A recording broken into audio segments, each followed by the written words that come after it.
পৃথিবীর যেখানে যে প্রান্তে যেজন বসে আজকের এই সন্ধ্যায় উদ্যান টেলিভিশন আয়োজিত এবং উদ্যান লিটল ম্যাগের পরিকল্পনায় এই কবিদের কবিতা পাঠ এবং আড্ডায় দেখছেন দর্শকদেরকে আসসালামু আলাইকুম, আদাব, শুভ সন্ধ্যা। আমি তৌফিক জহুর আজকের এই অনুষ্ঠানটি সঞ্চালনার দায়িত্বে আছি। আজকে আমাদের মধ্যে প্রথম দশকের 3 জন গুণী কবিকে আমরা সংযুক্ত করতে পেরেছি বলে আনন্দ বোধ করছি। আমি পরিচয় করে দিচ্ছি। প্রথমেই আজকে আমাদের সঙ্গে যুক্ত হয়েছেন বাংলাদেশ থেকে কবি শেলী সেনগুপ্তা দিদি, এবং বাংলাদেশ থেকে যুক্ত হয়েছেন কবি মাহফুজা অনন্যা। ভারত থেকে সংযুক্ত হয়েছেন আজকে প্রথম দশকের কবি বিতস্তা ঘোষাল। কবিদের সম্বন্ধে প্রথমে আমি একটু অল্প কিছু কথা বলবো, এরপরে আমরা চলে যাব আজকের মূল অনুষ্ঠানে। প্রথম দশকের কবি হলেও তাদের ইতিমধ্যেই অনেক প্রচার এবং প্রসারের দিক থেকে অনেক এগিয়ে গিয়েছেন, এবং ইতিমধ্যেই কবি শেলী সেনগুপ্তার দিদির 36টি গ্রন্থ বের হয়ে গিয়েছে। 36টি গ্রন্থের মধ্যে 15টি কাব্যগ্রন্থ, 15টি কাব্যগ্রন্থ, উপন্যাস রয়েছে 4টি, দিদির গল্প গ্রন্থ রয়েছে 5টি, এবং শিশুতোষ গ্রন্থ রয়েছে 10টি, মোটিভেশনাল গ্রন্থ রয়েছে 1টি। এবং সবচেয়ে মজার বিষয় যেটি, যে সাহিত্য জগতে সবচেয়ে গুরুত্বপূর্ণ, শেলী সেনগুপ্ত দিদি একটি লিটল ম্যাগাজিন সম্পাদনা করছেন যার নাম 51। এ পর্যায়ে আমি চলে যাচ্ছি বিতস্তা ঘোষালের কাছে। বিতস্তা ঘোষাল প্রথম দশকের কবি, কিন্তু ইতিমধ্যে তার 27টি গ্রন্থ বের হয়ে গিয়েছে। 27টি গ্রন্থের মধ্যে তার 5টি কাব্যগ্রন্থ, এবং 1975 সাল থেকে অনুবাদ পত্রিকা নামে একটি পত্রিকা বের হচ্ছেন ভারত থেকে। উনি সে পত্রিকার বর্তমান সম্পাদক, এবং তিনি একজন মণিপুরী ও রবীন্দ্র নৃত্যশিল্পী, অনেক গুণের অধিকারী কবি বিতস্তা ঘোষাল। তাকেও আজকে উদ্যানে পেয়ে আমরা অত্যন্ত আনন্দিত। এরপরে আসছি তরুণ প্রজন্মের এই সময়ের ক্রেজ কবি মাহফুজা অনন্যার কাছে। মাহফুজা অনন্যার ইতিমধ্যেই 4টি কাব্যগ্রন্থ বের হয়ে গিয়েছে, এবং 4টি কাব্যগ্রন্থই পাঠক মহলে ব্যাপক সাড়া ফেলেছে, এবং তার যে কোনো কবিতা যদি এখন কোথাও উনি লেখেন, সেই কবিতা অনেকে পাঠ করেন, এবং তার কবিতা তরুণদের অনেককেই উৎসাহিত বোধ করে কবিতা লেখার জন্য। সো বন্ধুরা, আসুন আজকে আমরা চলে যাচ্ছি আজকের অনুষ্ঠানে। আমরা প্রথমেই যাব কবি শেলী সেনগুপ্তার কাছে, এরপরে যাব কবি বিতস্তা ঘোষালের কাছে, সবশেষ যাব কবি মাহফুজা অনন্যার কাছে। আমরা শুরুতেই আজকে প্রথম দশকের কবিদের কাছ থেকে 2টি করে কবিতা পাঠ শুনবো। আমি প্রথমে যাচ্ছি কবি শেলী সেনগুপ্তা দিদির কাছে। দিদি, আপনি 2টো কবিতা পাঠ করবেন। শেলী সেনগুপ্তা। ধন্যবাদ তৌফিক জহুর। আসলে আমরা তো আসলে গল্প করতে বসেছি, তাই আমার কবিতাটাও অনেকটা গল্প নিয়েই প্রথম কবিতাটা আমি পাঠ করছি। আমার এই কবিতার শিরোনাম হচ্ছে ভাঙন। গল্প করছিলে বৈঠকি ঢঙে, গল্পটি ছিল নদী ভাঙনের। মুগ্ধ শ্রোতা আমি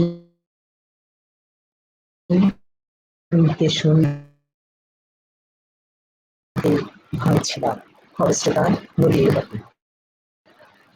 আমার ভেতর বাইরে ভাঙনের নানাবিধ কাজ একটু একটু করে ভাঁজ খুলে দেখতে দেখতে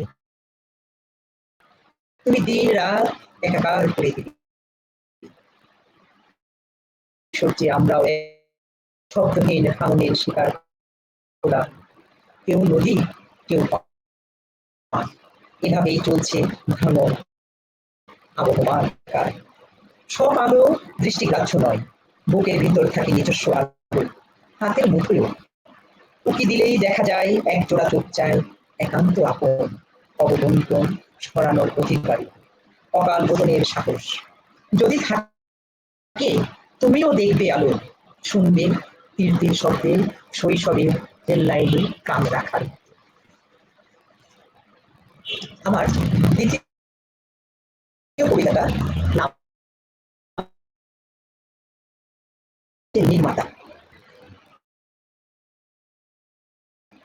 একজন শৌখিন জাদুশিল্পীর মতো বাড়ানো দুহাত, এক হাতে ছিল ঘুঙুর, অন্য হাতে রক্ত। থাকতো যদি জাদুর কাঠি, বলতাম ছুঁয়ে দিয়ে বলো ফুল হয়ে যাও। ঘুঙুর এবং ভাঙন প্রিয় তোমাকে বলছি, হাতুড়ি দাও না হয়ে ভেঙে ফেলি অনাকাঙ্ক্ষিত বেদনার ঝড়। ধন্যবাদ। ধন্যবাদ কবি শ্রীসন্ত দিদি। সম্ভবত টেকনিক্যাল কোনো সমস্যা হয়েছে আপনার ওইখানে, কথা ঠিক স্পষ্টভাবে আসে নাই। এ পর্যায়ে আমি চলে যাচ্ছি কবি বিতস্তা ঘোষালের কাছে। কবি বিতস্তা ঘোষাল, আপনি এখন দুটি কবিতা পাঠ করবেন।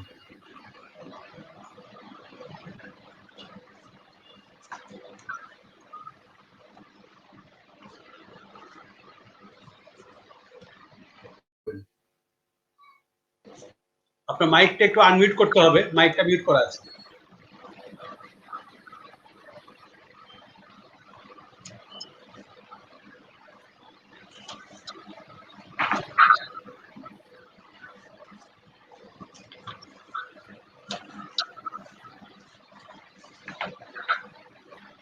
হ্যাঁ, ঠিক আছে, ঠিক আছে। মাটির কাছে রেখে এসেছি বিশ্বাস, রাস্তায় গড়াগড়ি যাবতীয় মান অভিমান। তোমার ঠোঁটের ওপর থেমে থাকা চাঁদ উড়ান ফুলের ওপর নিয়ন হয়ে জ্বলুক। আমি তো চাইনি কিছুই, শুধু চেয়েছি বিশুদ্ধ দেশে বিশুদ্ধ প্রেম, বুদ্ধের দেশে শান্তি, হজরতের দোয়া আর যিশুর ভালোবাসা। তুমি এতটাই মগ্ন ভুলে গেলে প্রতিটি অমাবস্যার পরে পূর্ণিমা আসবেই, জোয়ারে ভেসে যাবে আমাদের সব প্রত্যাশা। আর তুমি তখনও একা বসে হিসেব কষবে জীবনের। আমার দ্বিতীয় কবিতা, এসো প্রেম এসো। অপেক্ষার প্রহর কোণে কালো রঙিন চুল গর্ভবতী মা, ভিতরে বাড়ছে অনাগত প্রতীক্ষা। বসে বসে শুনছি সময়ের আনাগোনা, ঠিক পিছনে তুমি। তোমার নিঃশ্বাস তার উষ্ণতা গুনতে গুনতে নিজেকে ক্রমশ সমর্পণ করছি তোমার মুষ্টিতে। এসো প্রেম এসো, এসো ভালোবাসা, এসো জঠরের গভীর অন্ধকার ভেদ করে নতুন প্রাণ। ধন্যবাদ। ধন্যবাদ কবি বিতস্তা ঘোষাল। এ পর্যায়ে আমি চলে যাচ্ছি কবি মাহফুজা অনন্যার কাছে। কবি মাহফুজা অনন্যা, আপনি দুটি কবিতা পাঠ করবেন, এরপরে আমরা চলে যাবো আমাদের নিয়মিত বিভাগে। কবি মাহফুজা অনন্যা।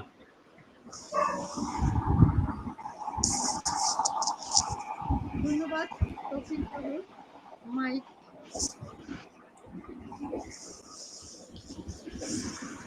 ধন্যবাদ কবি তৌফিক জহুর সুন্দর একটি অনুষ্ঠানে আমাকে আমন্ত্রণ জানানোর জন্য। আরো ভালো লাগছে আমাকে কবিতা পড়ার জন্য সুযোগ দেওয়ার জন্য। আমি কবিতা মূলত পড়ি, কেউ আবৃত্তি হিসেবে নিলে ভুল ক্ষমার দৃষ্টিতে দেখবেন। ধন্যবাদ। প্রথমে যে কবিতাটি পড়ব, কবিতা হচ্ছে বহুল আকাঙ্ক্ষিত আশিদোরা চুম্বন বইটি থেকে, বইটির একদম প্রথম কবিতা। কবিতাটির নাম হচ্ছে লাল ডানার গোলাপ। বৈশাখের ঠোঁটে ঝড় নেই, এপ্রিলের খেরোখাতায় বিষণ্ণ গন্ধরাজ। মলিন ট্রাউজার পরিহিত হারলিপসা সময়, চোখ ধাঁধানো অর্কেস্ট্রায় রক্তের পরিচ্ছেদ। লবণাক্ত প্রেমে সামুদ্রিক আগাছা, নিষ্পাপ ভাট ফুলের গ্রামগুলোকেও চুম্বন করে যাচ্ছে অদৃশ্য প্রহেলিকা। গ্রামের মেঠোপথ ধরে মেঘের ছায়া হাঁটে না, এমনকি লন্ডনের হাইড পার্কেও কোনো বৃষ্টি নেই। আগে ভাগে কিনে রাখা পিকাডেলির ছাতা লন্ডনী মেম সাহেবের কোনো কাজেই আসে না। সালফার প্রপাতে কেটে যায় দীর্ঘ বেলা। লবঙ্গের চারপাশে ঘুরতো যে মাছি, তারাও ফিরে গেছে নিজ নিজ গৃহে। নিকৃষ্টতম পরিস্থিতির জন্য গুটিয়ে নিয়েছে পোকামাকড়, ব্যাঙ, এমনকি সোনালি সাপও। মানুষের সব হাসি এখন আইসোলেটেড। মৃত্যুর নিউমেরিক নিক্তি ঝুলানো রয়েছে শহরের হাসপাতালগুলোতে। মির্জাদি সেব্রিনার ব্রিফিংয়ে দিনগুলো ভার, হাঁটুসাঁটো রাত, হতাশা প্রত্যাশায় তালহীন লাল ডানার গোলাপ। ধন্যবাদ। একটি কবিতা শেষ হলো। পরের কবিতাটি পাঠ করেন। আপনার পরের কবিতাটি পড়ুন। পরের কবিতা হচ্ছে, কবিতার নাম হাজরে আসওয়াদ। কিমানশা থেকে আনা সুগন্ধি জিরাই বদহজম কমাবো না, কিংবা ওমান সাগরের বিশুদ্ধ পানি খেয়ে রোগ মুক্তিও চায় না, কারণ বিশুদ্ধ পানির নিচেই থাকে স্থির আবর্জনা। মাইল মাইল দৌড়ে তস্কর মরু পাড়ি দিয়ে উটের দুধে শীতল করব না গলা। দূরত্ব মেনে শুধু বাঁচতে চাই, বেঁচে থাকতে চাই। মহামারী কেটে গেলে একটি আলোর উৎসব হবে বেঁচে থাকা তারাদের নিয়ে। আলোর টুপি মাথায় পরে সে উৎসবে তুমি যোগ দিও।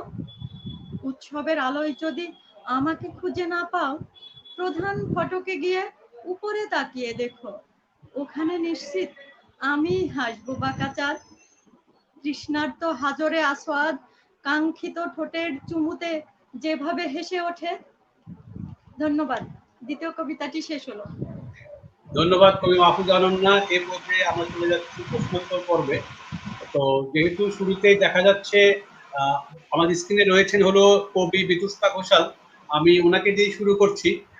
কবি বিতুস্তা ঘোষাল, আমরা যে প্রশ্নটি বরাবরই করে থাকি আমাদের এই লাইভ আড্ডায়, সেটি আপনাকে দিয়ে শুরু করছি। আপনি লেখালেখির জগতে কিভাবে এলেন, কবি বিতুস্তা ঘোষাল? লেখালেখির জগতে কোনো পরিকল্পনা করে আসিনি আমি। আসলে হঠাৎ করে এসে যাওয়া, বা কলেজে পড়াতাম, তারপরে তার সঙ্গে সংসার, তারপরে সব মিলিয়ে যা হয় আর কি, একটা ব্যস্ততামূলক জীবন। তো সেখানে একটা মন খারাপ।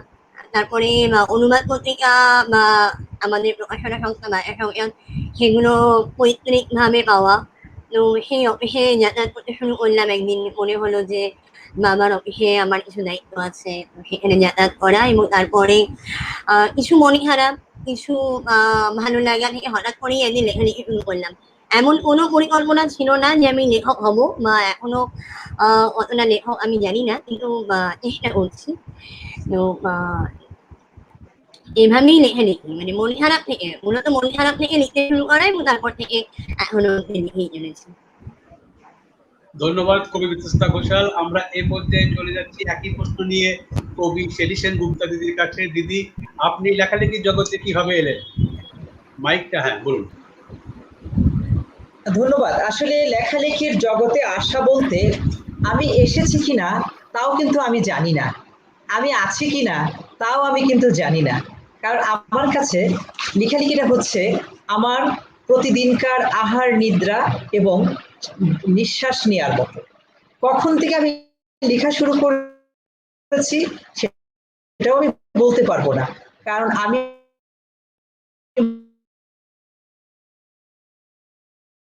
কাজ এটা থেকে কেউ একজন কেমন করে যেন কখন থেকে করাতে শুরু করেছে আমি জানি না। তাহলে বলবো, এটা বলবো আমি যে আসলে আমি কোনো উদ্দেশ্য নিয়ে বা কোনো লক্ষ্য নিয়ে কিন্তু আমি লেখালেখির জগতে আসিনি। আমি লেখালেখির জগতে হয়তো ছিলাম সেই মাতৃগর্ভ থেকে। ধন্যবাদ।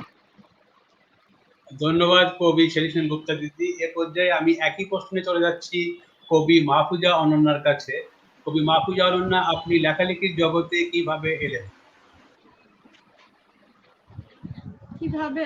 ধন্যবাদ। সুন্দর প্রশ্ন। সব কবি কিংবা লেখকের লেখালেখিতে আসার পেছনে কিছু ছোট ছোট কিছু কারণ থাকে। আর আমি আমার কথা বলতে চাই, যেটা যে একবারে মহৎ কিছু বা বড় কিছু করে ফেলার জন্য কবিতা লিখি না, নিজেকে বাঁচানোর জন্য কবিতা লিখি। এক কথায় বলা যায়, আমি যদি লিখতে না পারি, হয়তো সেটা আমার সেই সময়গুলো হয়তো আমার মনে হবে যে আত্মহত্যার সমান একটা কষ্ট। নিজেকে শান্তি দেওয়ার জন্য, নিজেকে বাঁচানোর জন্য লেখালেখি করা। ধন্যবাদ কবি মাহফুজা অনন্যা।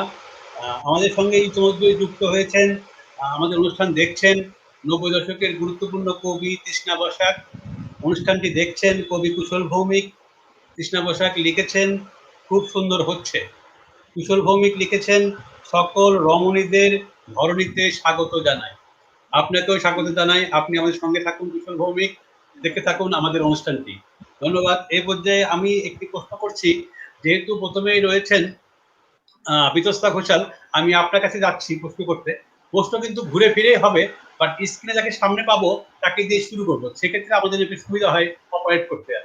তো কবি বিতস্তা ঘোষাল, আপনার কাছে আমার এবারের যে প্রশ্নটি, আপনার কাছে কবিতা কিভাবে এসে ধরা যায়, অর্থাৎ আপনি কিভাবে কবিতা লেখেন? মাইকটা আনমিউট করুন।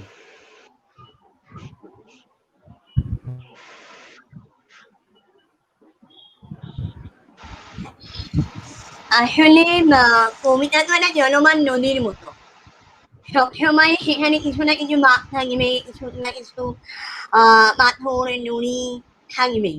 যেমন যেমন রং বদলাবে আমাদের লেখার গতিপথ তেমনি করে বদলে যাবে। 10 বছর আগে যেরকম ভাবে কবিতা আমার কাছে ধরা দিত, এখন নিশ্চয়ই সেভাবে ধরা দেয় না। তো কবিতা আমার কাছে সবসময় মনে হয় একটা জলমান নদী, এবং সেই নদীর মধ্যে আমরা কেবল সাঁতারই কাটতে পারি। সেই সাঁতারে কতটা ডুব সাঁতার কাটবো, কতটা ভেসে ভেসে যাবো, সেটা নির্ভর করবে যে কেমন করে শব্দ বিন্যাস হবে। তো এটাই আমার কাছে কবিতা।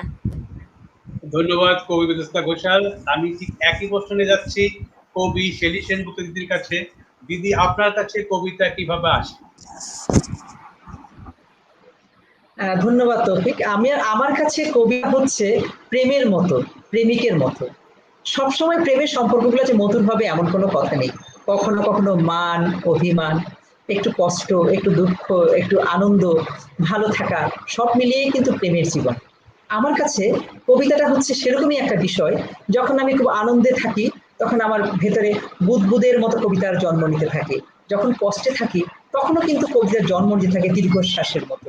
যখন আমি খুব বেশি আনমনা থাকি তখনও কিন্তু আমার ভিতর কবিতা দোলা দিতে থাকে, অনেকটা পূবালী বাতাসের মতো।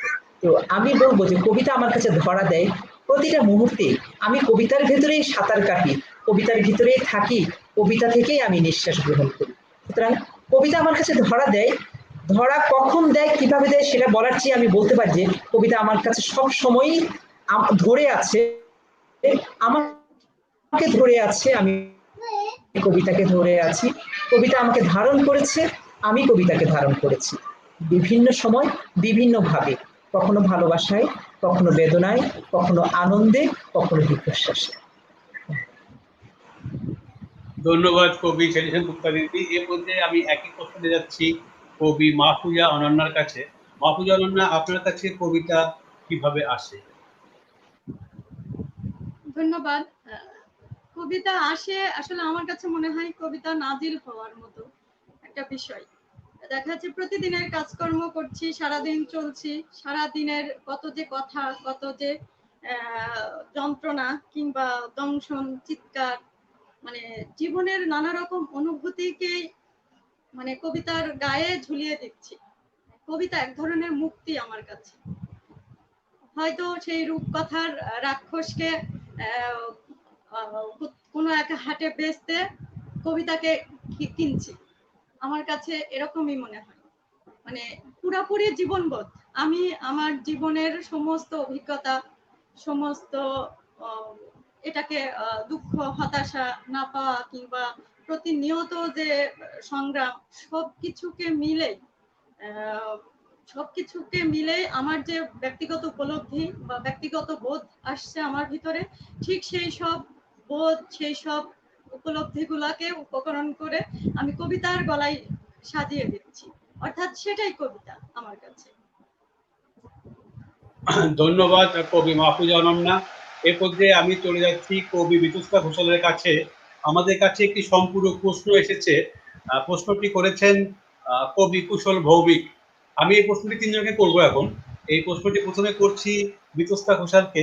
কুশল ভৌমিক বলছেন, কবিতা যদি চলমান নদী হয় তাহলে তো কেবল ভেসে থাকতে শিখলেই হবে, প্রবহমান জল তাকে সামনে নিয়ে যাবে, কিন্তু কবিতা কি কেবল ভেসে থাকাটাই? বিতস্তা ঘোষাল, আপনার মাইকটা আনমিউট করেন। ধন্যবাদ কুশল। যেহেতু শব্দটা আমি ব্যবহার করেছি যে কবিতা চলমান নদীর মতো, আমাদের জীবনটাই তো একটা চলমান নদীর মতো। আমরা তো নিজেরাও জানি না যে কালকে কি ঘটতে চলেছে। তো আমার মনে হয় যে শুধু সামনের দিকে ভেসে ভেসে যাওয়াটাই যদি কবিতা হতো, তাহলে মনে হয় কবিতা হতো না। সাঁতার কতটা কাটবো, কতটা পথ আমার যাওয়ার ছিল, বা কোনখানে আমি মা নেব, কতটা মণিমুক্ত তার থেকে আমি আহরণ করে পাঠককে দিতে পারবো, কোন কোন শব্দ, আমার কাছে সেগুলোই মনে হয় একটা কবিতা। যে নদীর মধ্যে যেমন অসংখ্য পতঙ্গ ঘুরে বেড়ায়, তেমনি আমরাও আমার নদীর জলে ভাসিনি, এমনি করে সাঁতার নয় শুধুমাত্র, জীবনটাই একটা নদী, এবং সেই নদীটাতে আমরা যতটা যেভাবে বাঁচবো সেটাই আমার কাছে কবিতা। যদি জীবনই না থাকে তাহলে কবিতাটা লিখবো কি করে? প্রতিটা মুহূর্তকে তো আমরা বেঁচে থাকি এইভাবেই, আমাদের প্রত্যেকটা সুখ দুঃখ মিলিয়ে একটা নদী, তাড়াতাড়ি তো আমরা সাঁতারে কাটি। কাজে শুধু বেঁচে থাকা নয়, তার সাথে সাথে তার পাশে তার সঙ্গে চলা সমস্ত উজান, ভাটা, জোয়ার সব মিলিয়ে একটা কবিতা তৈরি হয়। ধন্যবাদ। ধন্যবাদ কবি বিধ্বস্তা ঘোষাল। আমাদের সঙ্গে যুক্ত হয়েছেন পশ্চিমবঙ্গ থেকে অমিত মজুমদার। অমিত মজুমদার লিখছে, ভীষণ ভালো লাগছে অনুষ্ঠান।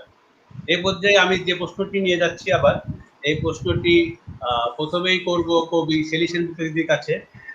দিদি, একজন কবি হয়ে ওঠেন কেন?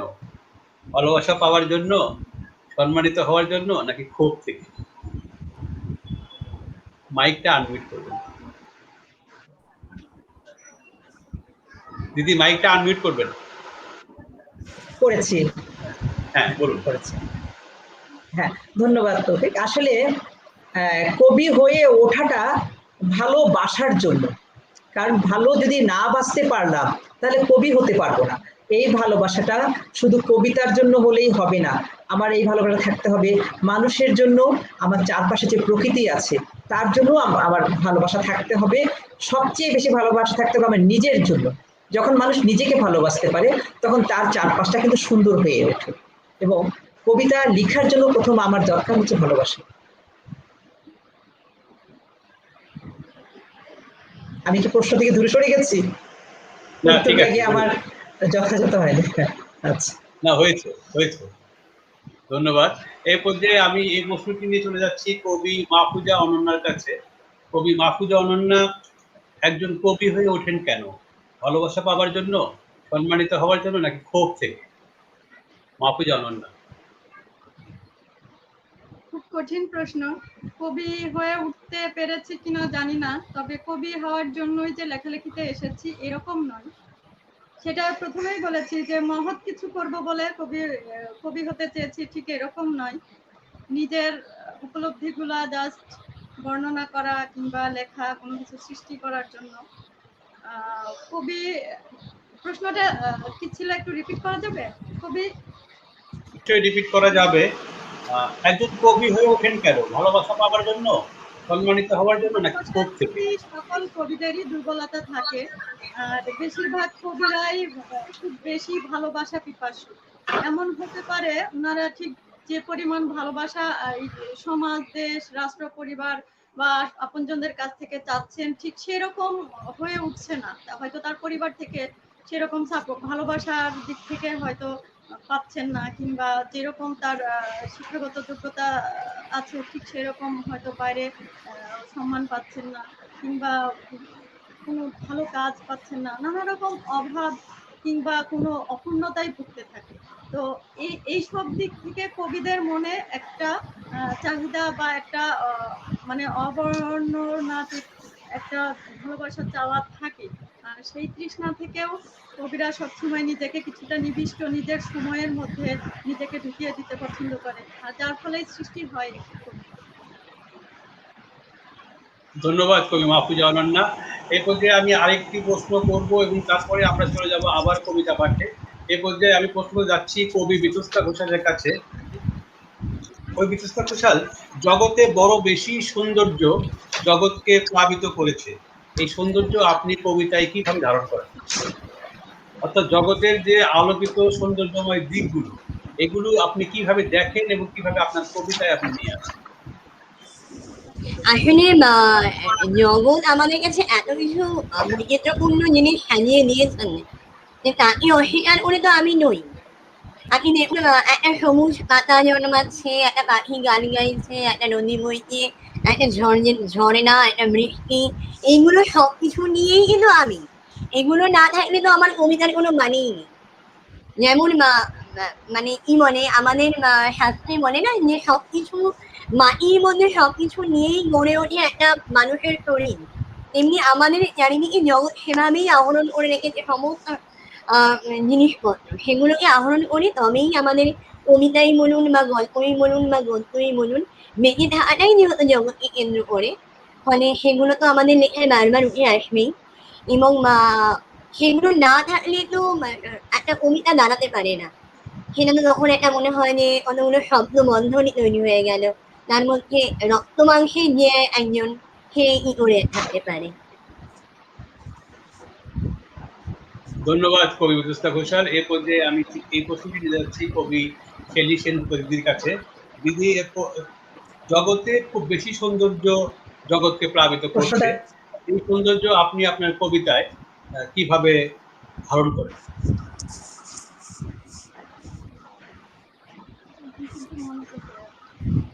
দিদি, আপনি বোধহয় ফ্রিজ হয়ে গেছেন। সাউন্ডে বোধহয় ডিস্টার্ব করছে। আপনার আপনার সম্ভবত আপনার বাসায় বা আপনি যেখান থেকে নেট চালাচ্ছেন, এখানে আরো কেউ নেট চালাচ্ছে ওই আপনার নেট থেকে আর কি, যে কারণে এই সমস্যাটা হচ্ছে আর কি। আচ্ছা, হ্যাঁ হতে পারে, হতে পারে। আমার ঠিক আছে। আসলে আমার ফোনে বোধহয়, আইফোনে বোধহয় নেট চলছে।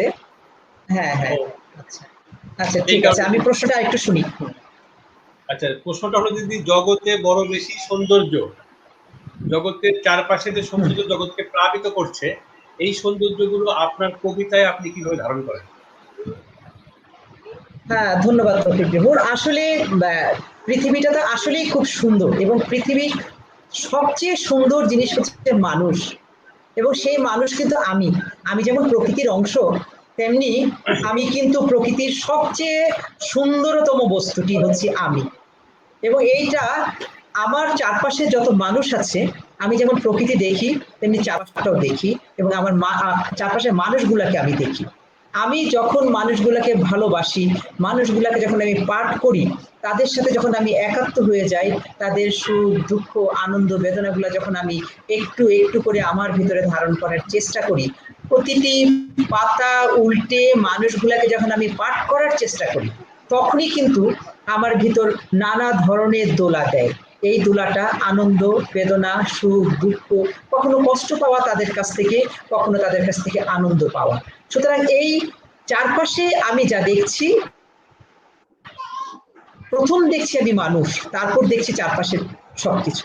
মানুষ যেহেতু প্রকৃতির মূল অংশ, মূল অনুষঙ্গ, সুতরাং মানুষকে ভালোবাসার মধ্যে দিয়েই আমাদের লেখালেখির মূল বিষয়গুলো চলে আসে। যেহেতু আমি আমার চারপাশটাকে ভালোবাসতে পারছি, আমি প্রকৃতিকে ভালোবাসতে পারছি, মানুষকে ভালোবাসতে পারছি, সুতরাং এই সৌন্দর্যগুলাই কিন্তু উঠে আসে আমাদের লেখাতে। আমরা যে বেদনার কথা লিখি, সেটাও কিন্তু এক ধরনের সৌন্দর্য, সেটাও কিন্তু সৌন্দর্য। সুতরাং পৃথিবীর কোথায় নেই ছড়িয়ে আছে। মানুষের জীবন আচারের প্রত্যেকটা মুহূর্ত, প্রত্যেকটা ক্ষণ কিন্তু সুন্দর। এই সুন্দরগুলোকে আমরা তিল তিল করে তুলে নিয়ে আসি আমাদের লেখার জগৎ, আমাদের কলমে, আমাদের কবিতায়। সুতরাং জগতের সৌন্দর্যকে বাদ দিয়ে কখনো লেখা হবে না। বেদনাটাও সুন্দর, আনন্দটা যেমন সুন্দর।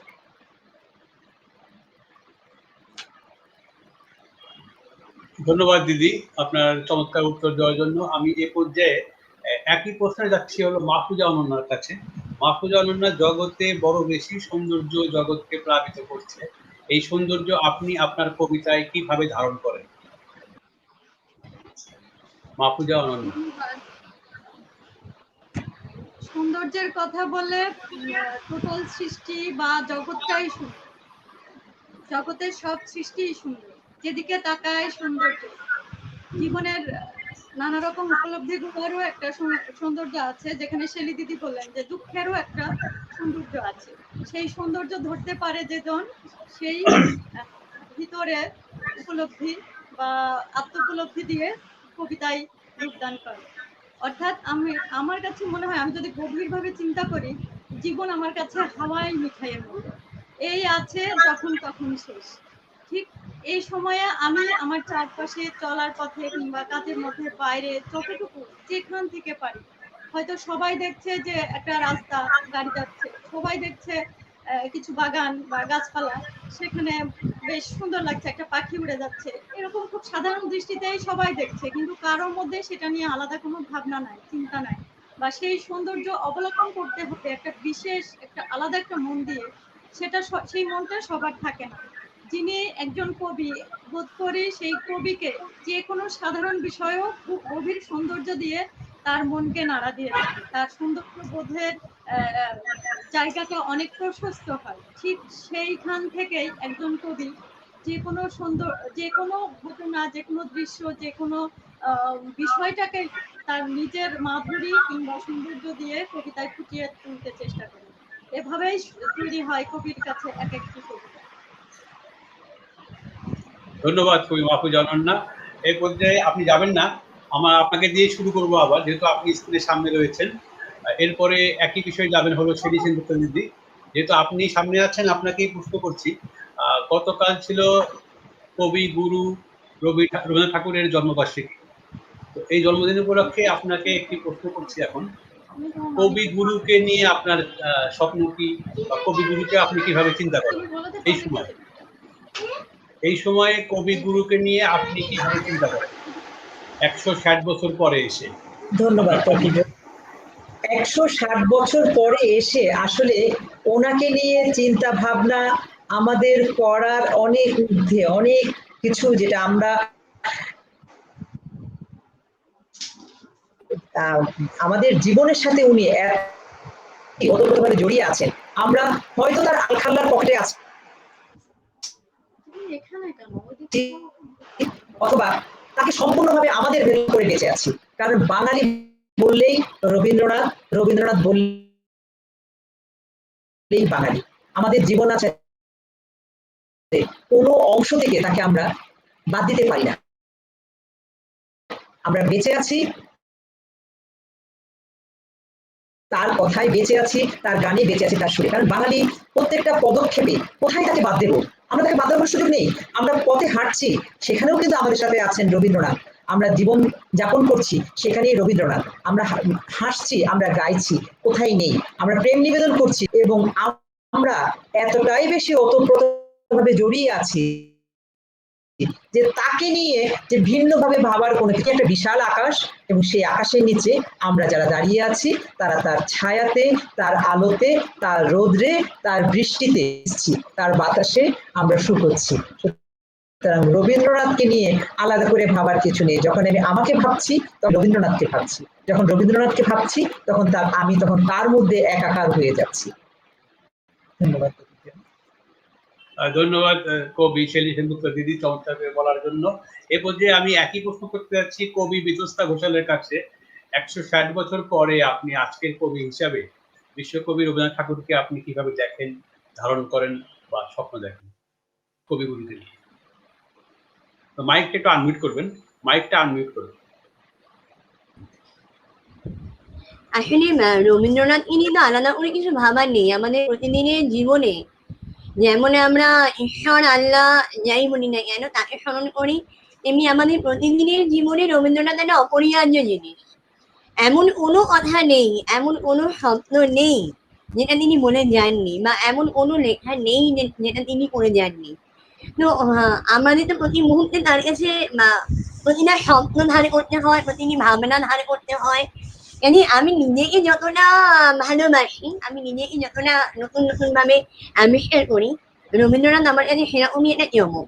মানে প্রতিদিনের মনে হয় যে ও আমি তো এই জায়গাটা ভাবিনি এভাবে, এটা তো রবীন্দ্রনাথ ভেবে দিয়েছি, তাহলে আবার একবার ভাবা যায় রবীন্দ্রনাথকে। মানে আমাদের প্রতিদিনের জীবনে এমন ভাবেই উনি জড়িত। ওনাকে ছাড়া আমাদের বাঙালিরা বিশেষ করে আমার মনে হয় যে অপূর্ণ কোথাও একটা। ধন্যবাদ কবি বিতস্তা ঘোষাল, চমৎকার করে বলার জন্য। এ পর্যায়ে আমাদের অনুষ্ঠানটি দেখছেন কবি সমীর বসু, কবি শাহিন রেজা, কবি রিয়াদুল হক। কবি শাহিন রেজা বলছেন, সাথে আছি, ভালোই লাগছে। আমি ঠিক একই প্রশ্নে চলে যাচ্ছি এ পর্যায়ে কবি মাহফুজা অনন্যার কাছে। মাহফুজা অনন্যা, 160 বছর পরে এসে বিশ্বকবি রবীন্দ্রনাথ ঠাকুরকে আপনি কিভাবে দেখেন, ধারণ করেন, এবং স্বপ্নে চিন্তা করেন? মাহফুজা অনন্যা, মাইকটি আনমিউট করবেন।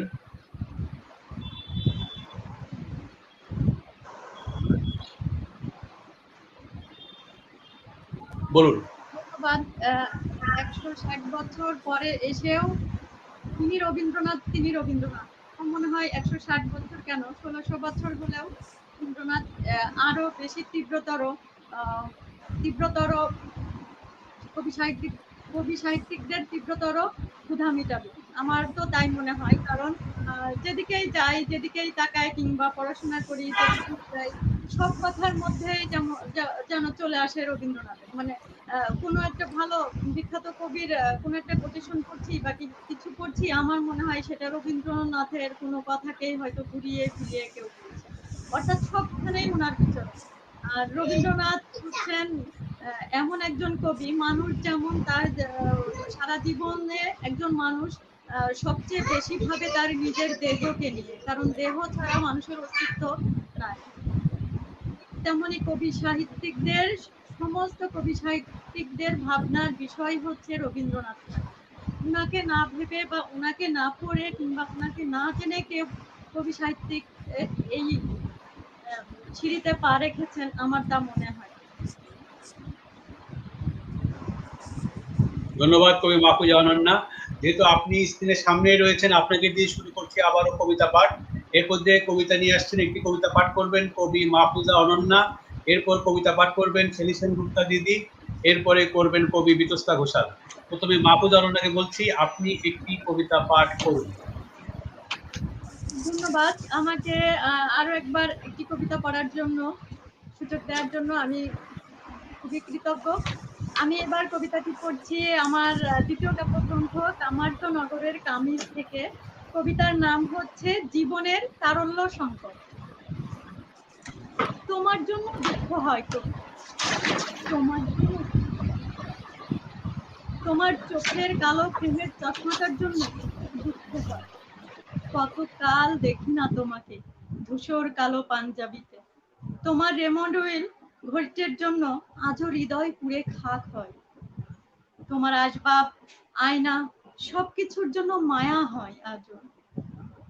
কালো রঙের প্রফেশনাল ব্যাগ, ল্যাপটপ, সুরাকের বাইরে উল্টো হয়ে পড়ে থাকা জুতোগুলো, অবহেলায় ঝুলকালি পড়ে যাওয়া বুকশেলফ, অফিস থেকে ফিরে শটান বিছানায় নাক ডেকে আহামরি ঘুম। তোমার সেই অসময়ে ঘুমের জন্য দুঃখ হয় কবি, দুঃখ হয়, খুব দুঃখ হয়। হয়তো এখনো যুবুথুবু বদভ্যাসে বেসামাল পড়ে আছো জীবনের সকরুণ তারল্য সংকটে। অদৃশ্য তুমি, তোমার বুকের ঘন নিঃশ্বাসের জন্য কষ্ট হয় কবি, তোমার জন্য কষ্ট হয়। তুমি আমাকে পর করে দিলেও আমি তোমাকে আপন করে রেখেছি চোখের জলে। তোমার জন্য কষ্ট চোখের ভেতর থেকে দুঃখ হয়ে নামে, তুমি তা বোঝনি, অথবা আমি তোমাকে বোঝাতে পারিনি। সেই বোঝা না বোঝা অথবা না বোঝাতে পারার জন্য এখন আমার অনেক কষ্ট হয় কবি, অনেক কষ্ট হয়। ধন্যবাদ। ধন্যবাদ কবি মাহফুজা অনন্যা চমৎকার কবিতা পাঠ করার জন্য। এ পর্যায়ে আমি চলে যাচ্ছি কবি শেলী সেনগুপ্তার কাছে। এখন কবিতা নিয়ে আসছেন কবি শেলী সেনগুপ্তা। ধন্যবাদ তৌফিক জহুর। আমার কবিতার শিরোনাম হচ্ছে ঠিকানা। শেষ কবে আমি আমার ভিতর প্রবেশ মনে নেই। শীতের পাখিরা উড়তে উড়তে আমাদের শহরে এলে শিকারীর নেশাতুর চোখের তাড়া খেয়ে মায়ের আঁচলে লুকিয়েছিলাম। প্রবেশ করিনি আমার ভেতর, প্রেমিক ভেবে একজনকে বাঁশি কিনে দিলাম। আমার খুব কাছের বন্ধুটি বাঁশি শুনে দুলছে তিলক সাগরের পোষা সাপিনীর মতো। সেদিনও মনে হয়নি নিজের ভেতরে প্রবেশ করার কথা। নদী ভাঙনের আছিয়া যৌবন ফেরি করতে কোথায় যেন হারিয়ে গেল। দুধের শিশুটি কাঁদছিল, তখনও ভুলে গেছি নিজের ভেতর প্রবেশ করার কথা। তারপর তোমার কাছে ঠিকানা চাইতেই শোক দিবসের পতাকার মতো তুমি অর্ধনমিত করি। সেদিন ছিল প্রকৃতই শোক দিবস। আমিও নত মস্তকে শেষবারের মতো প্রবেশ করলাম আমার একান্ত বসত বাড়িতে। ধন্যবাদ।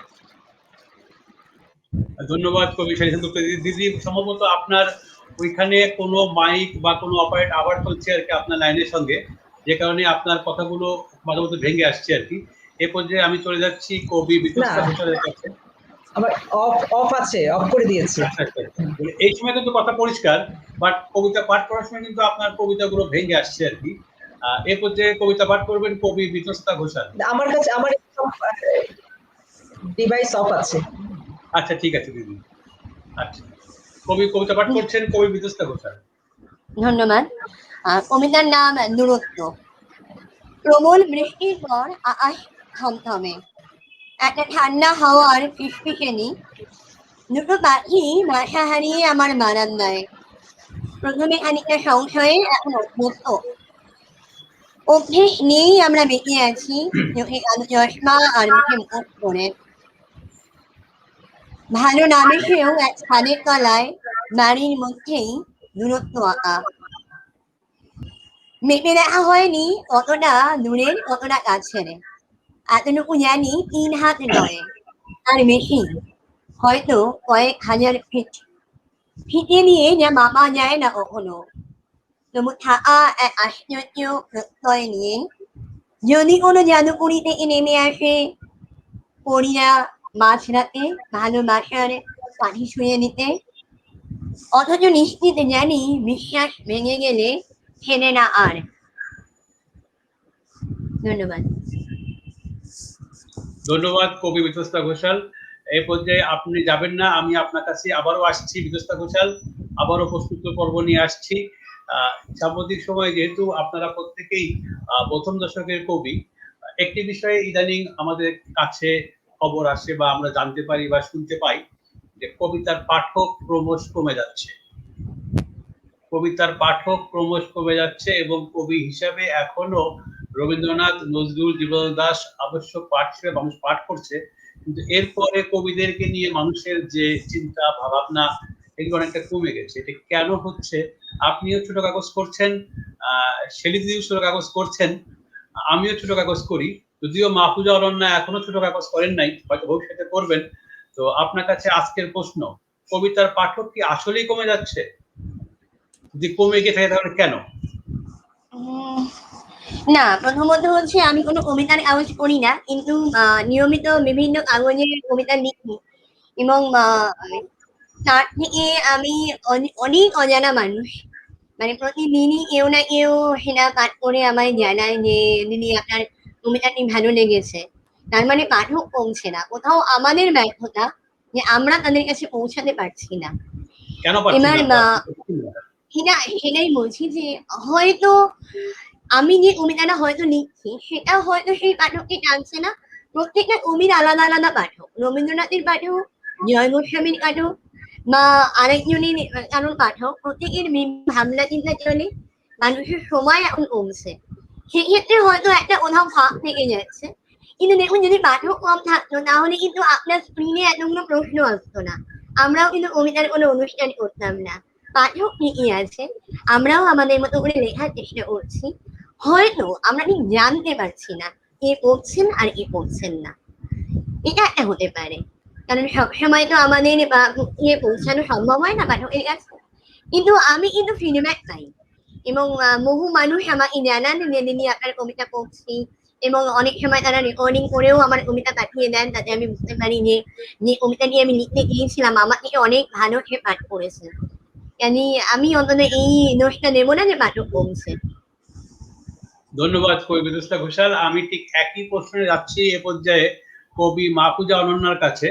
কবি মাহফুজা অনন্যা, আপনি প্রথম দশকের একজন কবি, আপনি বলুন যে বাংলা সাহিত্যের একটি বিষয় এখন বেশ জোরে সোরে কথা উঠেছে যে কবিতার পাঠকের সংখ্যা দিন দিন কমে যাচ্ছে। আসলে কি কমে যাচ্ছে কিনা বা কমে গেলে কেন? মাহফুজা অনন্যা। ধন্যবাদ। কবিতার পাঠকের সংখ্যা কমে যাচ্ছে, এই বিষয়টা কিছুটা সত্যি, আবার কিছুটা আমরা যদি অন্যভাবে চিন্তা করি, মানুষ এখন সবাই প্রযুক্তি নির্ভর। অর্থাৎ ঘরে বসে অনলাইনে কেউ যদি পিডিএফ ফাইল পড়ে ফেলে কিংবা একটি পাণ্ডুলিপির কপি পড়ে ফেলে, অনলাইন ঘেটে ঘেটে যদি একটি ভালো কবিতা পড়ে ফেলে, তো তার কিছুটা বই কেনা বা বই কিনে কবিতা পড়া কিংবা যে কোনো সাহিত্যের যে কোনো বই কিনে পড়ার ইয়াটা স্পৃহাটা কমে যায়। তো সেক্ষেত্রে আমি যে পাঠক কম বলবো না, কারণ আমরা অনলাইন গ্রুপগুলোতে যদি দেখি সেখানে কিন্তু মিলিয়ন মিলিয়ন ভিউয়ার, এখন ভিউয়ার সবাই হয়তো পড়ে না, ঠিক আছে, কিন্তু তার অর্ধেক কিংবা 3 ভাগের 1 ভাগ পাঠক, কেউ কেউ তো পাঠক আছে। তবে কবিতার পাঠক চিরদিনই কম। এটা শুধু এখন বা বর্তমানের কথা চিন্তা করলে যে শুধু সত্য তা নয়, কবিতার পাঠক চিরদিনই কম। সাহিত্যের সর্বশ্রেষ্ঠ অর্থাৎ সর্বোচ্চ চূড়া যেটি, সেটি হচ্ছে কবিতা। কবিতা হচ্ছে শিল্পের সর্বোচ্চ মাধ্যম। তো এইখানে কারা আসে কিংবা কারা কবিতাগুলা পড়বে, ঠিক সেই রকম পাঠকও হতে হয়।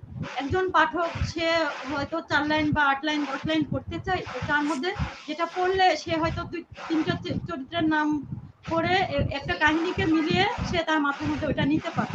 কিন্তু একটি কবিতা 8 লাইন 10 লাইন কিংবা 12 লাইন 24 লাইন সর্বোচ্চ হতে পারে। এই কবিতাটা পাঠ করে একজন পাঠক যদি কিছুই না বোঝে, অর্থাৎ এখানে তার নিজের সীমাবদ্ধতার কথা বলছি আমি, একজন পাঠককেও তো সত্যিকারের পাঠক হয়ে উঠতে হয়, বোদ্ধ পাঠক হতে হয়। অর্থাৎ কবিতাকে বিশ্লেষণ করবে কারা? কবিতা বিশ্লেষণ তাকেই মানায় যে কবিতা বোঝে।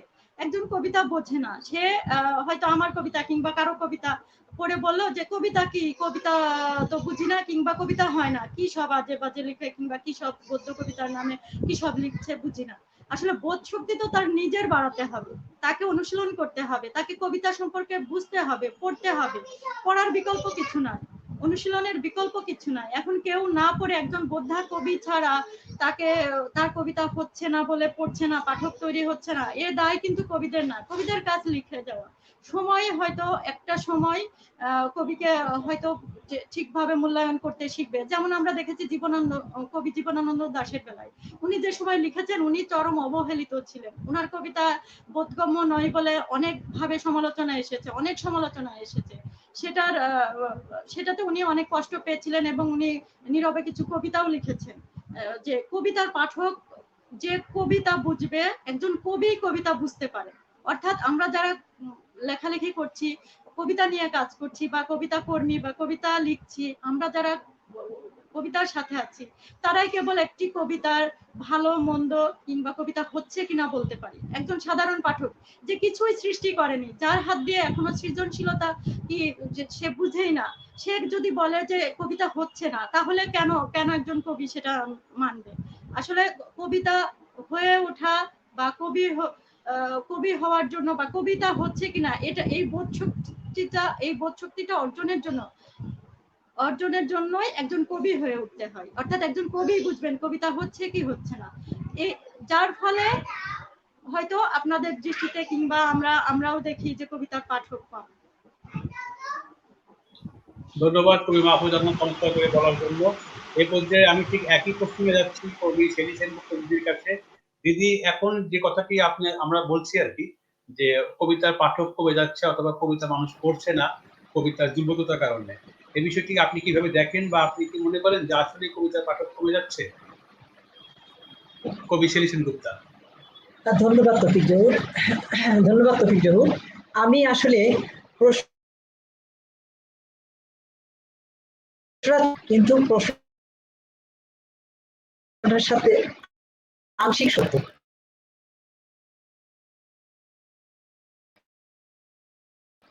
যেমন কবিতার পাঠক একটু মানা কঠিন। আমি বলবো কবিতার পাঠক কমছে না, কারো কবিতার পাঠক কমছে, রাগী হয়ে ওঠে। কবিতা যখন মানুষের প্রতিদিনকার কথাগুলো বলে, কবিতা যখন মানুষের ভেতর থেকে বলে ওঠে আরে এ তো আমার কথা, তখন কিন্তু সেই কবিতা পাঠক নেয়, পাঠক পাঠ করে। কোনোভাবে কবিতা এমন একটা বিষয়, এটা হচ্ছে ছোটবেলায় আমরা যখন মার্বেল খেলতাম অথবা ছোটবেলায় আমরা যখন পুকুরের পাড়ে ছোট ছোট পাথর বা আমরা যেটা বলি যে ওই যে চারা বলি আমরা, সেটা যখন আমরা ছুঁড়ে মারি পুকুরের জলে, তখন ওটা কি হয়, ওটা ভাসতে ভাসতে ভাসতে ভাসতে অনেক দূর চলে যায় এবং ওটা ডুবে যাওয়ার পরও কিন্তু একটা ঢেউ চলতে থাকে। কবিতা হচ্ছে তেমন একটা বিষয়। যখন কোনো কবি পাঠকের মনে এরকম একটা হালকা রিদম তুলে দিতে পারে বা হালকা একটা ঢেউ তুলে দিতে পারে, তো পাঠক কিন্তু সেই কবির কবিতা আবারও পাঠ করবে, খুঁজে নিয়ে পাঠ করবে, বই প্রকাশ হয়েছে কিনা সে সংগ্রহ করার চেষ্টা করবে, পত্রিকায় প্রকাশিত হয়েছে কিনা খুঁজে বের করবে। এখন যেহেতু আমরা সবাই সোশ্যাল মিডিয়াতে আছি, ফেসবুক খোঁজ করবে তার কবির নতুন কবিতা এসেছে কিনা। কবিতা হচ্ছে এমন একটা বিষয় যেটা দোলা দিতে হবে, মানুষকে নাড়া দিতে হবে। আমি এই পর্যায়ে আসলে সাধারণত কবিদের নাম বলে কিছু আলোচনায় অংশগ্রহণ করা উচিত না, তারপর আমি এই মুহূর্তে না বলে পারছি না। যেমন আমাদের 90 দশকের কবি ওবায়দ আকাশ আছেন, প্রথম দশকের কবি আদিত্য নজরুল, প্রথম দশকের কবি কুশল ভৌমিক, আর আমি বলবো দ্বিতীয় দশকের রিগান রিগান ইস্কান্দার, আমাদের অনন্যা আছে এখানে। এই মানুষগুলো যে কবিতাগুলা লিখছে, এরা কিন্তু কবিতাগুলো যখন লিখছে তখন মনে হয় আরে ও কি করে আমার কথাটা জানলো, আরে এটা তো আমি ভাবছিলাম, এটা তো আমার বলার কথা ছিল, আজকে সকালে উঠে এই কথাটা আমি ভেবেছিলাম, বা আমার মাকে আমি এই কথাটা বলতে পারলাম, রিগান ইস্কান্দার কি করে বলে দিল, কি করে কুশল ভৌমিক পারলো মাকে চাঁদ কবিতায় মাকে এমন করে আঁকতে, কি করে আদিত্য নজরুল পারলো তার বাবার কথা এইভাবে বলতে, আর ওবায়দ আকাশ কি সাধ্যতা সম্পূর্ণ সুলতানপুর তুলে নিয়ে এসেছে। এই জিনিসটা যখন সৃষ্টি করা যায়, এরকম একটা দোলা যখন কারো মনে দিয়ে দেওয়া যায়, তখন কিন্তু কবিতার পাঠক কমে না। আমি বলবো কোনো কোনো কবির পাঠক কমছে, কিন্তু প্রকৃত কবি বা যারা সেভাবে লিখছে, আমি দুঃখিত এখানে আমি অনেকের নাম বলতে পারিনি, সেরকম অনেকে আছেন এই মুহূর্তে আমার যাদের নাম মানে মনে এসেছে তাদের কথা বলছি, যে কবিতার পাঠক কখনোই কমে না, পাঠক কিন্তু পাঠকের জায়গাতে আছে। আমি বলবো যে আমরা সেভাবে পাঠকের মনে দোলা দিতে পারছি না, আমরা একটু দোলা দিতে পারতাম, আমরা তাদের মনে একটু হৃদয় সৃষ্টি করতে পারতাম, একটা ছোট্ট ঢেউ তুলে দিতে পারতাম, তারা কিন্তু সাঁতরে সাঁতরে আমাদের কাছে চলে আসতো।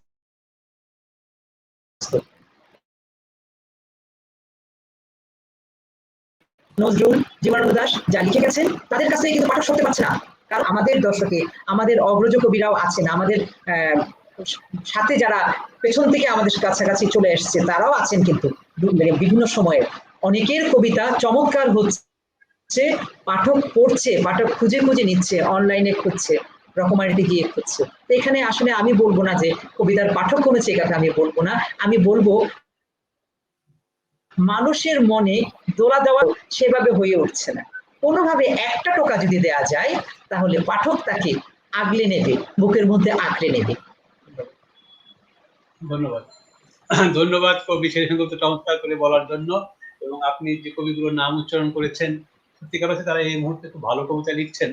আজকে যেহেতু আমরা কোনো কবিকে স্পেসিফিকলি নিয়ে কথা বলছি না, তবে আপনি যাদের নাম উচ্চারণ করেছেন প্রত্যেকেই এই মুহূর্তে স্বমহিমায় উজ্জ্বল। এই পর্যায়ে আমি চলে যাচ্ছি আপনার কাছে আবারও কবি শেরি সেনগুপ্তা দিদি, আপনি একটি কবিতা পাঠ করবেন, এরপরে কবিতা পাঠ করবেন কবি বিতস্তা ঘোষাল। কবি শেরি সেনগুপ্তা। ধন্যবাদ। তো আমি একটা কবিতা পাঠ করছি, আমার কবিতাটার নাম হচ্ছে দাগ। ছোটবেলায় মায়ের পেটে হাত রেখে গুটি সুটি ঘুমাতাম, গল্পে গল্পে জানতে চাইতাম কোথায় ছিলাম আমি মাকে, চুমোতে রাঙিয়ে দিয়ে বলতে তুই তো আমার পেটেই লুকিয়েছিলি, বসিকে আম কুড়োতে চুপচাপ বেরিয়ে এলি, আমারও আঁচড়ের দাগে এক্কা দোক্কা খেলছিল আমার ছায়া, ওর পেটের স্বর্ণদ্বার বেয়ে কোল জুড়ে এলো আমার প্রতিভা, বংশ পরম্পরায় দাঁত কাটা বেয়ে আমরা এগিয়ে যাচ্ছি, আমরা এগিয়ে যাচ্ছি দূরে, অনেক দূরে, চেনা জানা বাস্তু ছাড়িয়ে, মা, আমি এবং আমার কন্যাটি, অর্থাৎ আমরা সবাই এখন মুখ দেখি নিজের ছায়ায়। ধন্যবাদ কবি শেরি সেনগুপ্তা দিদি। এ পর্যায়ে কবিতা নিয়ে আসছেন কবি বিতস্তা ঘোষাল।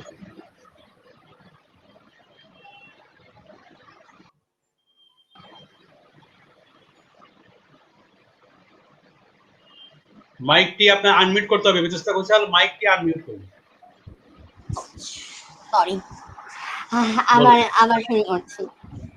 একটা মন খারাপ করা বিকেল বেলা, ডাকবিন্দু সারি সারি কৃষ্ণচূড়া, নীল সাদা কংক্রিটের ফ্লাইওভারের কার্নিশ জুড়ে কোণে দেখা আলো, গাড়িটা সিগন্যালে দাঁড়ানো মাত্র ফুট করে নেমে এলো একটা মেঘ। বনেটের ওপর সপ্তসুর মিলল 7 রঙের সাথে। আমার নাচতে ইচ্ছে করছিল। ব্যালে নৃত্যের মতো টোতে ভর করে শূন্যে শরীরটা ভাসিয়ে দেবো বলে দরজাটা খুলে নামতে যাব নিচে, সিগন্যালটা খুলে গেল আর অঝরে বৃষ্টি নামলো। ধন্যবাদ। ধন্যবাদ কবি বিতস্তা ঘোষাল। এ পর্যায়ে কবিতা নিয়ে আসছেন কবি মাহফুজা অনন্যা। মাইকটি আনমিউট করবেন। ঠিক আছে।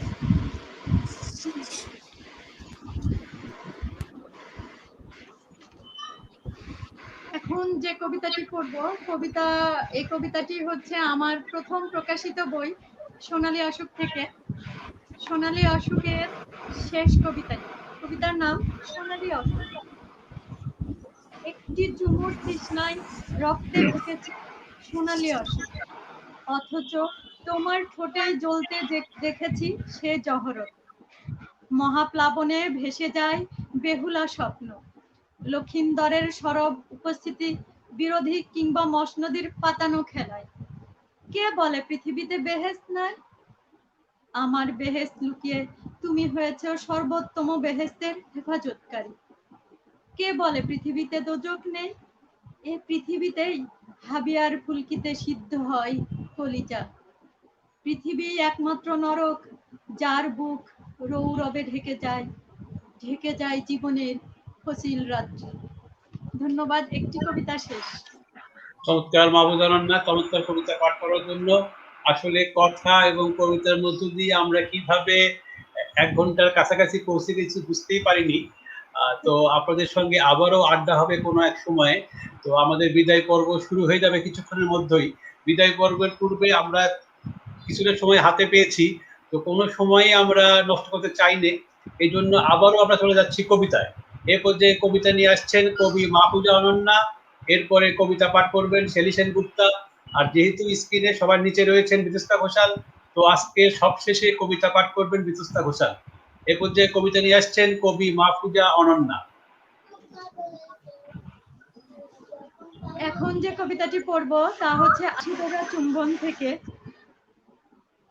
লবণ খনি শেখে না নুনের গান। 33 থেকে 35 সপ্তাহের শিশু যেভাবে মায়ের গর্ভরসে ভাঁজ হয়ে থাকে অসিপিটো অ্যান্টোরিয়র পজিশনে, আমরা সেভাবে ঘুমিয়ে আছি। কিছু অনাসৃষ্টি পৃথিবীকে ইচ্ছের বিপরীতে চলতে বাধ্য করে, তবু সকল অনাসৃষ্টি বুকে পিঠে শুয়ে পৃথিবী হাঁটে প্রতিস্রোতে। এই সব স্রোত প্রতিস্রোতে জীবন জাহাজ কখনো কখনো একদিকে কাত হয়ে ডুবে যায়। পানির চেয়ে ভাসমান জাহাজের ওজন বেশি হলে ডুবে যাওয়াই স্বাভাবিক। এরকম অনেক বৈজ্ঞানিক কিংবা গাণিতিক সংজ্ঞা আমরা মনের শেলফে সাজিয়ে রাখি, কিন্তু মনুষ্য জীবন এবং তার নৈতিকতার সংজ্ঞা কখনোই নেড়েচেড়ে দেখি না। যেমন লবণ খনি শেখে না নুনের গান, আমাদের চোখ থেকে সরে না ঘোর। আমরা ঘুমিয়েই যাচ্ছি অনন্তকাল মায়ের গর্ভরসে অচিপিটো অ্যান্টোরিয়র পজিশনে। ধন্যবাদ। ধন্যবাদ কবি মাহফুজা অনন্যা। এই পর্যায়ে আমি চলে যাচ্ছি কবি শেলী সেনগুপ্তর কাছে। দিদি, আপনি একটি কবিতা পাঠ করবেন এই মুহূর্তে। মাইকটি আনমিউট করুন।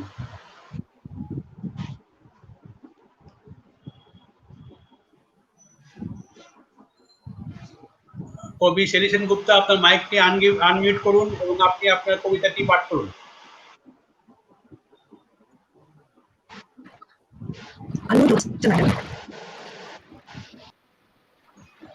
হচ্ছে না। আমার কবিতা শিখি কখনো চালের কাকড় বাঁচতে, বাবাও তোলেনি অলস হাতে ছড়িয়ে পড়া খুচরো পয়সা। বংশের চাদর কাঁধে নিয়ে দাদু হাঁটতেন ঊর্ধ্বমুখী। শুধু দিদাই বলতো সংসারের আনাচে কানাচে ছড়ানো সুখ সযত্নে তুলে নিতে হয়। বাগদিপাড়ার মেয়েরা ইঁদুরের গর্তে ধান কুড়াতো, ওদের মতো আমিও একান্তে সুখ করি। দিনান্তে হিসেব কষে দেখি দুঃখের কাপড়ে বাঁচতে বাঁচতে সুখগুলো হয়ে গেল মনে আড়াল। মা কখনো কাপড় বাছেনি, বাবাও কুড়োয়নি খুচরো পয়সা। আমি শুধু সুখ কুড়োই মঙ্গা দিনের জন্য। ফিরে দেখি টুকরি ভরে গেছে দুঃখে, সুখ বলে কিছু নেই। চমৎকার একটি কবিতা পাঠ করলেন কবি শেলী সেনগুপ্ত। এ পর্যায়ে আমি চলে যাচ্ছি কবি বিতস্তা ঘোষালের কাছে। কবি বিতস্তা ঘোষাল, আপনি একটি কবিতা পাঠ করবেন, আজকের শেষ কবিতা আপনার।